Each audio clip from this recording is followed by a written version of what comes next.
had some prompting, gathered some evidence, and we're starting to produce, and we're pulling together really the first draft. And we're going to be able to give you a chance to continue the work so we can provide some closure at the next session. And we're going to talk a little bit about the next session in a little bit. But just wanted to give you guys a chance. Again, the purpose of the Affinity Group is for us to be able to help teachers and school leaders rethink a little bit what that traditional classroom environment can look like.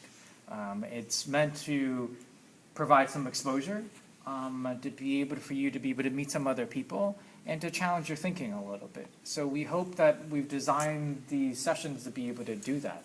I'd be curious to hear how was today relative to your experience at the MoMA? What was frustrating? What was good?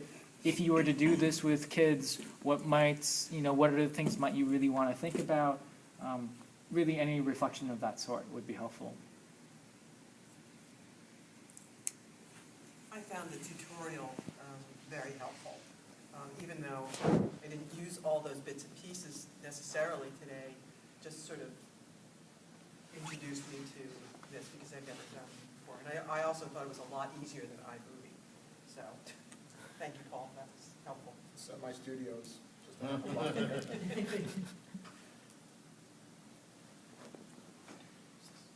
was going to say, I really enjoyed going through the exhibit with like a purpose, so that was good, and trying to find evidence, like a scavenger hunt kind of feel.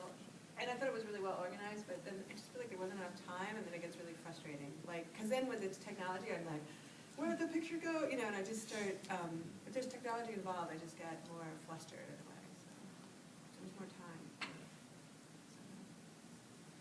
Claire, you had a concern that I think was really important to share.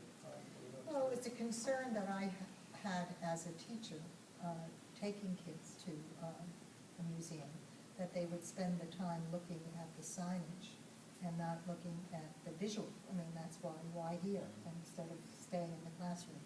And I was just wondering if there was an urge to do the same thing, only instead of writing it on a piece of trip sheet, we're writing it by taking the camera. So that struggle. That actually makes me think, because I was one of those kids who, my parents used to take me to lots of museums all over the world. I was very fortunate growing up. And I hated reading the signage. Like, my parents were like, stand and read. And I'm like, I don't want to read. I just want to go look at everything.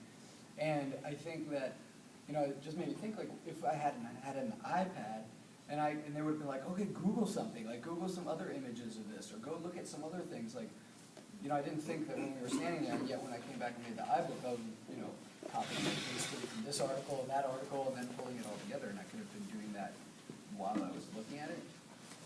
So yeah, that's interesting. Yeah, actually, I had a similar response because I was thinking, like, who authors and like curates a museum versus who writes a textbook, and I was just thinking, like, would that be very different? Would that, you know, that's kind of a small, nuanced thing, but is that something that kids would pick up on versus, you know, just us as adults? But, you know, really it could just be a textbook if you put all of the text together and you miss the visual. Yeah, it's interesting. We teach courses on, you know, learning in museums, and one of the things that we often, especially when the kids have cameras, is just, or the teachers, we say, take pictures of things you don't want to forget. So that way it kind of forces people to focus on, or take 4 pictures that are really something you can use afterwards, so that it's not driven by the teacher, but it's by the person's own kind of interest, and then you can take it to the class and you see what kids chose, and you learn a lot about the kids because of what they chose to photograph. So that strategy of taking something with you, because you guys have the technology, might be something that, you know, if you end up coming with kids to continue this exploration, you might consider some of the things. So that breaks away from the only reading labels, but really beginning to focus on objects, which is the other part of learning in museums. But if you create that limit of like, you can only take 4 pictures, because now with like an iPad, you can take 100,000 pictures, you know?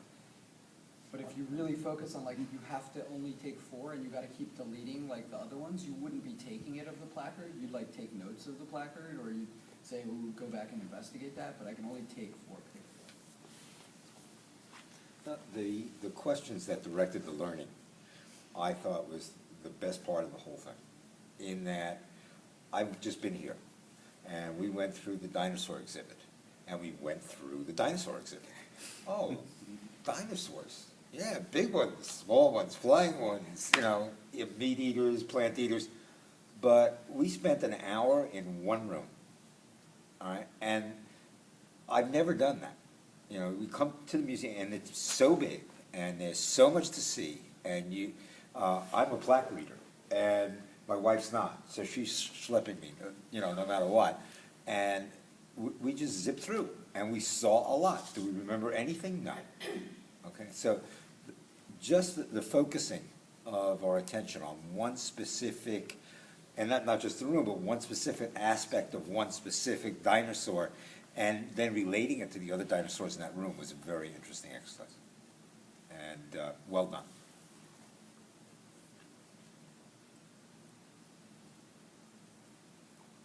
I'll share one thing, and I think this is really important, Mary, you brought it up. It is so valuable to be able to work with Alan on this. And so I can't tell you how much time we spent, and we've spent a lot of time on all of these things, but time thinking and observing.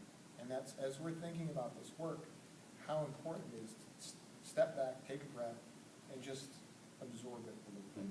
And the morning we saw the kids coming through the museum was so much fun. And it was I said, Alan, look at that. And the kids all the high school kids go by, and it was like an army of ants textbook. And then we started talking to these little kids from a Catholic school, and started asking them to see their work and some of this other stuff. And it was just so illuminating, and we realized as we were structuring this, how important it was that we were really thoughtful about architecting the right experience. And so for us, it really became quite a challenge as a teacher to figure out what was the right thing to present and how to come up with that. And Alan found some great resources online. We spent some good time collaborating. But ultimately, I really loved the book piece that we came up with, that you guys started with, because for us, it allowed us to do a lot less talking as a teacher. So you don't realize how much time it took for us to get to that point, and that is a critical thing that we find. But the other piece is, by doing that work ahead of time, it allows us to talk a lot less, and we can do so much more. Yeah. And if the questions are, yeah, go ahead. I'm just going to piggyback on that, and in terms of the questions being important as a focus, that to go through and do this exercise or activity and learn how to do it, and then to come back and have the kids create some questions. I mean, you'd have to do this first. I think you'd have to take away some of the excitement. Not excitement, I don't mean that. The being in the museum or being in the particular hall, just kind of getting used to that. But then if you come back, or if you do it over, go into a different hall and have the same activity, but you're not the questions, you just base their observations, which is a tremendous important skill that they have to learn, or would help them to learn. Anyway, I'm kind of tripping over my words, but I'm just saying it would be interesting to use their questions as well. I feel that as we worked on this project, I had many more questions than answers. That every time we came to a point, it just generated more questions. So I feel that there's a lot more going on in this model than just coming up with why.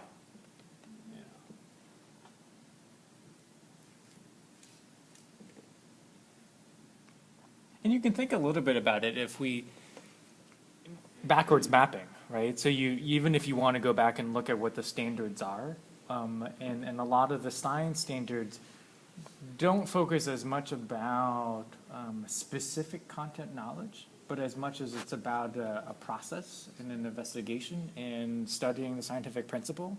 And so how can we design a way so that that's what they're taking away from that particular experience?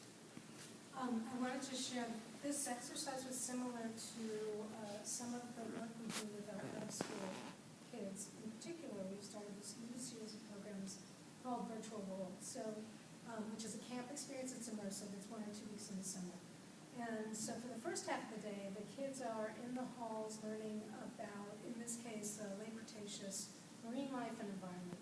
For the other half of the time, they create a hypothesis of what an extinct creature might have looked like and how it would have behaved.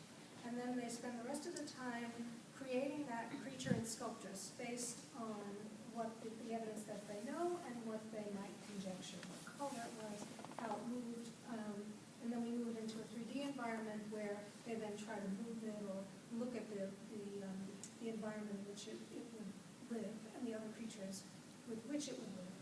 And the process like this kind of allows the kids to go through the process of inquiry, the process of creating a hypothesis and then testing it against evidence, and also obviously gives them some, creative juices to go along with it. So we found it very successful in terms of engaging the kids in both research and then the process itself. I'm mindful of time. I can't believe that my watch says it's 6:07, and we really, really, really do not want to keep people for much longer. So I'm just going to quickly talk about the next couple of sessions so that we know where we're going. When we initially posted and when we had people signed up, we said that it was going to be 7 sessions, and we will have 2 more sessions. The next one will be back here in this room, most likely. We will be in this museum. We'll get a chance to be able to wrap this up, give you guys a little bit more time with some of the tools. We won't be out in the galleries. The next session is really going to be, we're going to wrap this part up, and we want you to really think about using that time and individualize it for a particular project or refining something you already had in mind. So for city school teachers, that might mean some time to focus on your intensives. It may be time to focus on another thing that you had in mind, but you want some colleagues to bounce ideas off of. And because we've given some exposure already and we've given you some tools, we want you to have precious working time to be able to do some of that. So that's going to be session 6. We're still playing with the idea of session 7. We don't think that if we gave you, an hour and a half or 2 hours, that you'll be able to come close enough to completing your project. But we would very much like, at the end of the 7 sessions, that you have a really good handle so that you're able to do it and carry it out sometime in May or sometime in June. So whatever it may be, whether it's a small module, we want you to be working towards something. So session 6 will be here in the museum. Session 7 will be in a date in April. We'll let you guys know exactly what that is. But we're shifting a little bit now from experiences that Paul and I are designing towards time so that you guys can refine and get feedback and bounce ideas, and then really working towards a product that you can then use in your own environment. The work that we've done on the iPads and the Mac Airs that we have here, how do we access that to continue to work on this? Let's assume, we're lucky. The 3 of us are working on it and we're in the same school. Yeah. Will we be able to access that information so that we can work on it between now and the next session? Yeah, so what we did was, part of this is just thinking about structure. So it's all saved at one location. It's in a Dropbox folder, and I will then share permissions to that file so you guys can get access to it. And for the teachers that are at City As, we'll let you borrow the laptops, so with all the right software, so that you can take them and work on them if you would like. Okay. Okay? And will we be done with the last session here prior to our intensives? Do you know?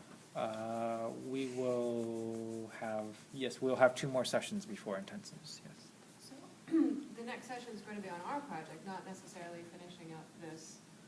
It's going to be primarily for you guys to be able to do your own project. We do realize that it can be frustrating to not finish something, so we want to provide some closure to that. So we're going to spend the very beginning, we're going to give a chance, we're going to wrap it up. We do want to demo how you can compile various sections. So different people working different sections, how you pull it all together so that it looks like one book. Some of that behind the scenes work, we want to show you guys how to do that. Okay? Anybody, people who don't do intensives, do they, should just make up a project, or could we bring in any kind of project, like, Yeah, I mean, I think it's, treat it as workshop time.